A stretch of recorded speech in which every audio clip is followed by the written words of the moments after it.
sejahtera, salam sehat untuk kita semua.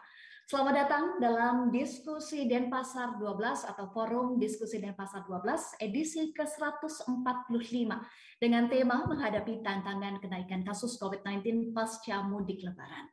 Senang sekali Bapak Ibu, saya Eva Wondo, News Anchor Metro TV bisa memandu sesi diskusi dalam Forum Diskusi Denpasar 12.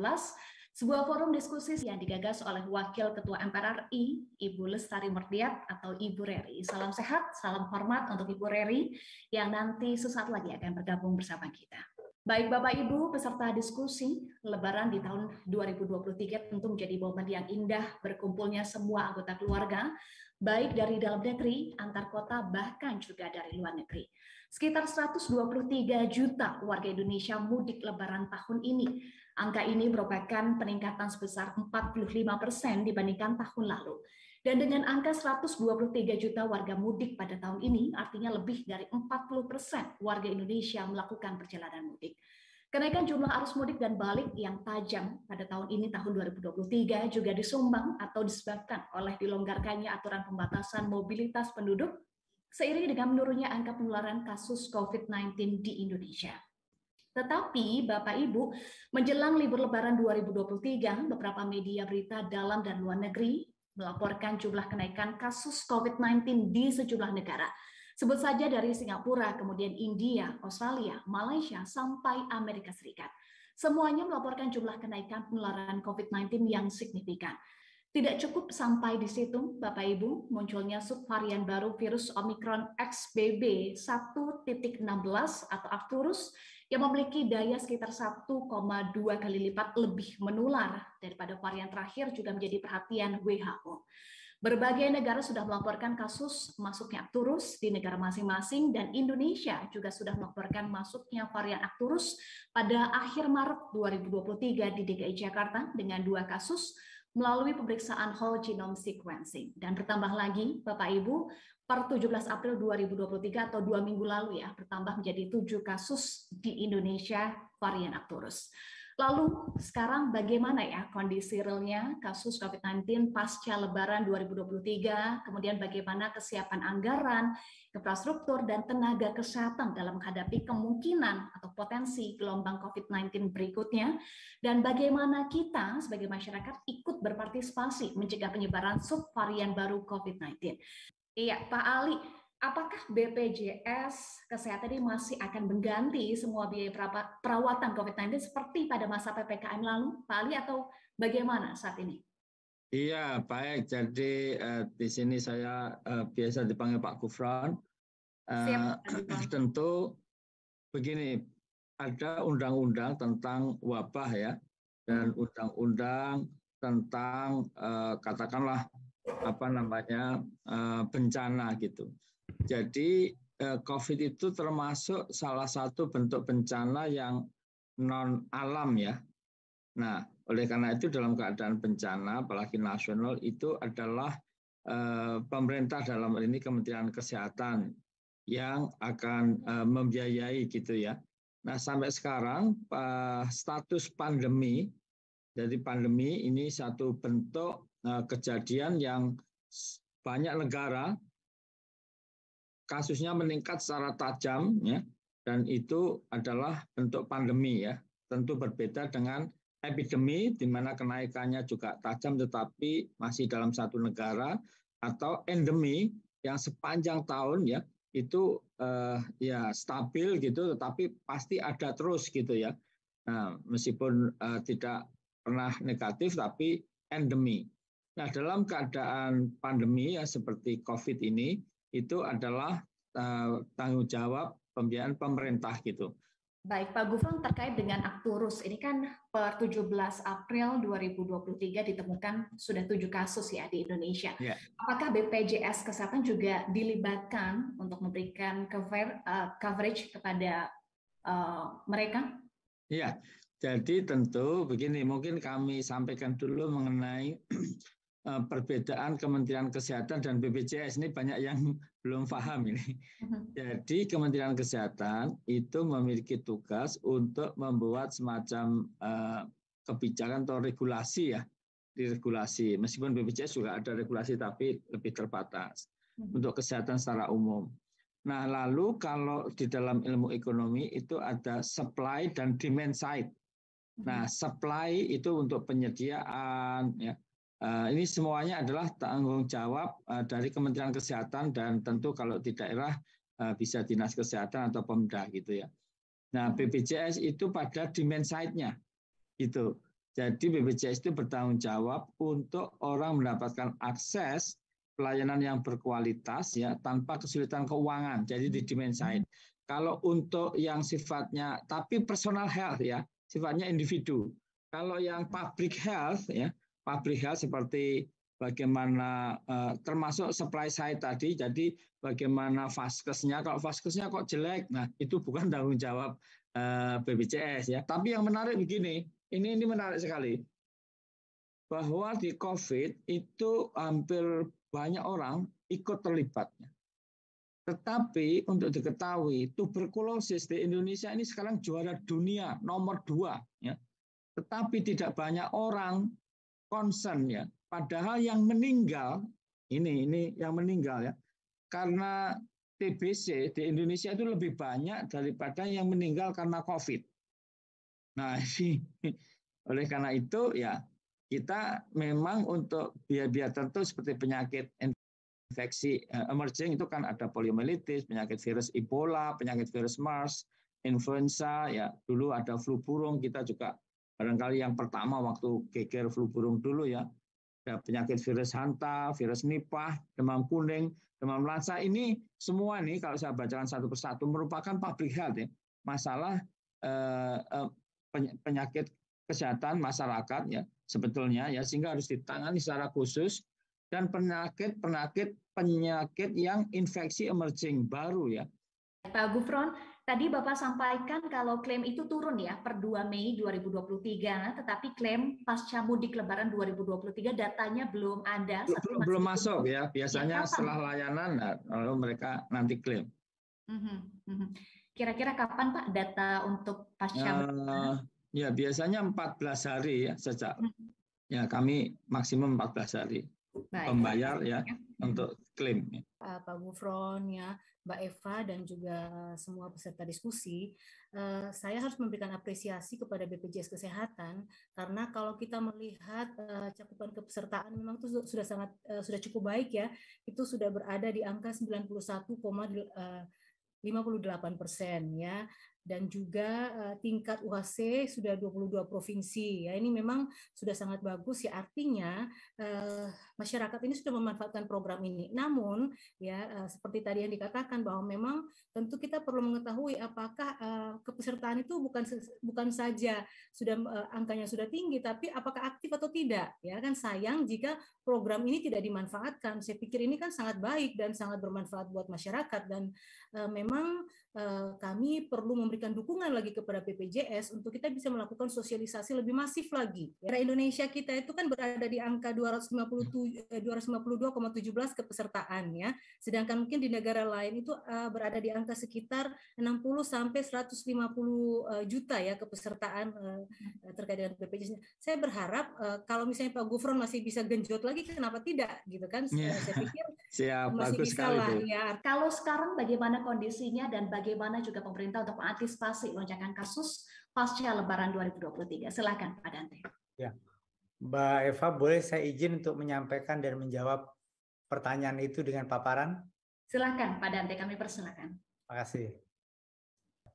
Nah, ini penting sekali untuk diketahui bahwa peningkatan kasus tersebut terutama disebabkan kalau ada varian baru. Ada varian baru yang infeksius dan mempunyai potensi klinik menyebabkan kematian. Beberapa negara kasusnya mulai meningkat belakangan ini dengan adanya varian XBB.1.5 dan XBB.1.1.6. Bapak dan Ibu sekalian, varian XBB.1.5 atau Kraken telah dilaporkan di 106 negara. Transmitibilitasnya atau transmisinya atau tingkat penularannya itu sangat tinggi dibandingkan dengan Omicron. Ini sudah masuk ke tempat kita.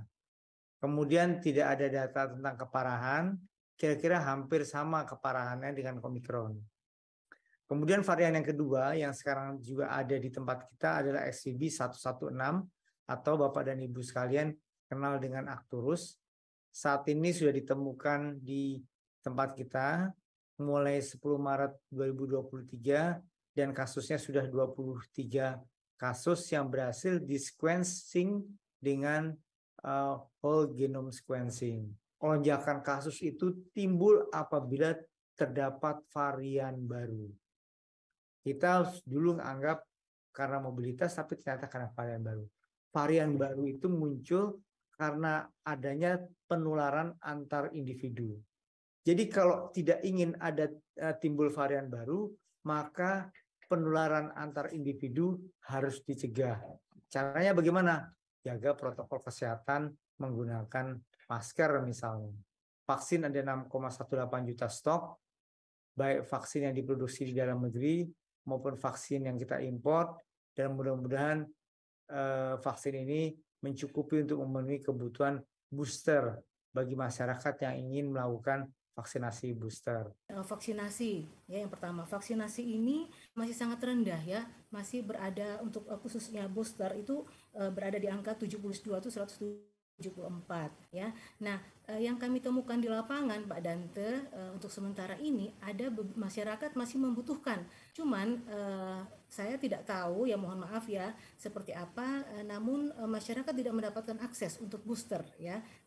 Sudah ke puskesmas ya, tidak dilayani oleh puskeskin. Ibu Bapak yang saya hormati, mohon maaf ini agak dadakan di lobi hotel saja.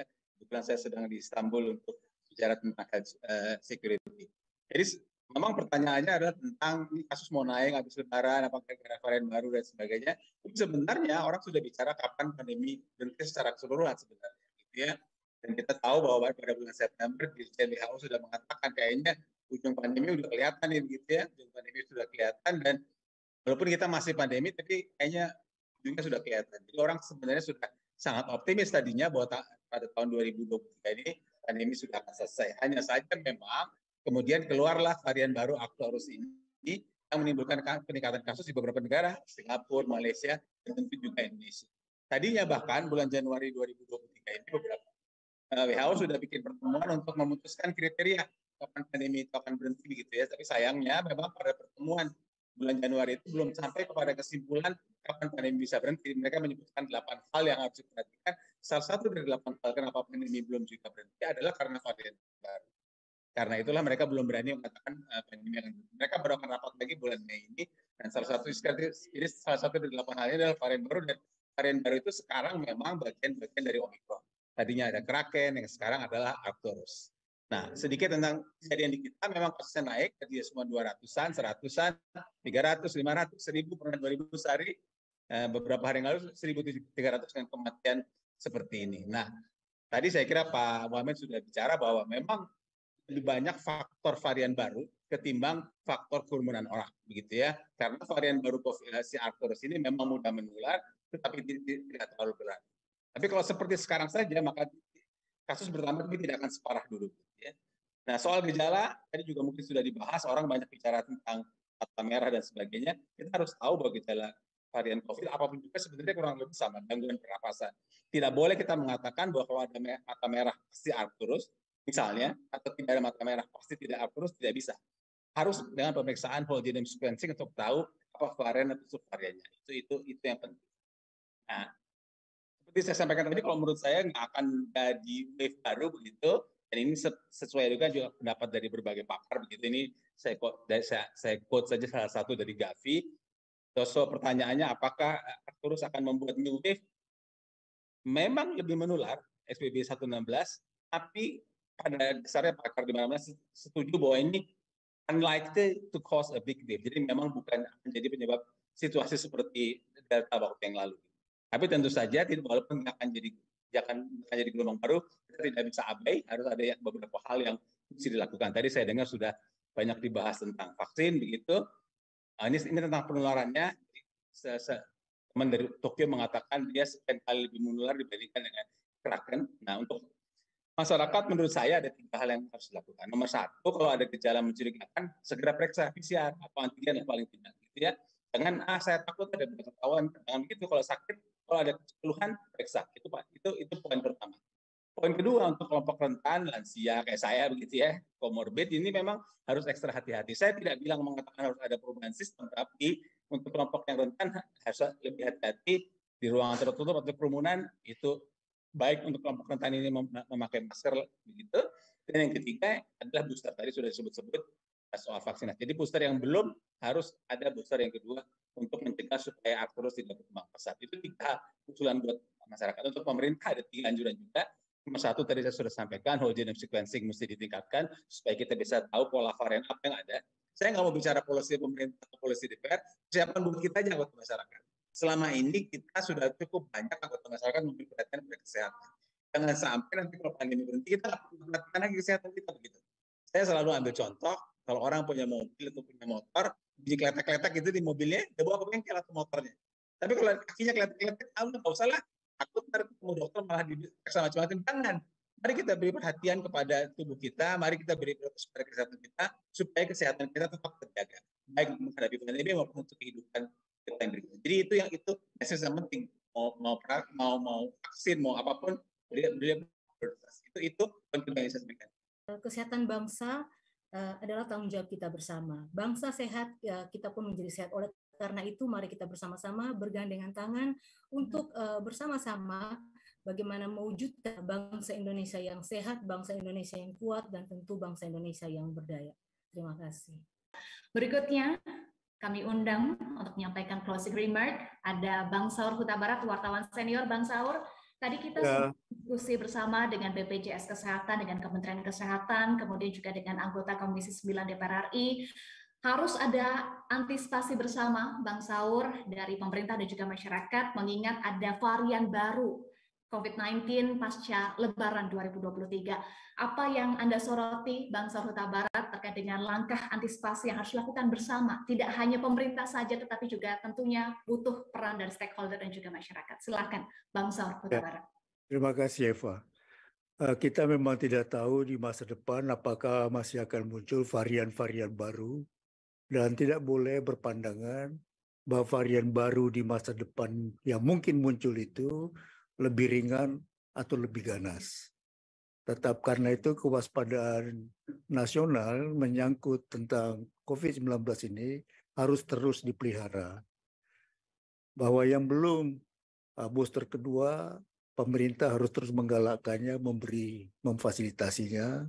Dan yang komorbid tadi sudah disebutkan oleh Profesor Chandra untuk jauh lebih waspada. Kecolongan atau kelengahan itu akan membawa kematian. Karena itu penting sekali menyadari bahwa pandemi pada dasarnya belum berakhir. Sekian, terima kasih.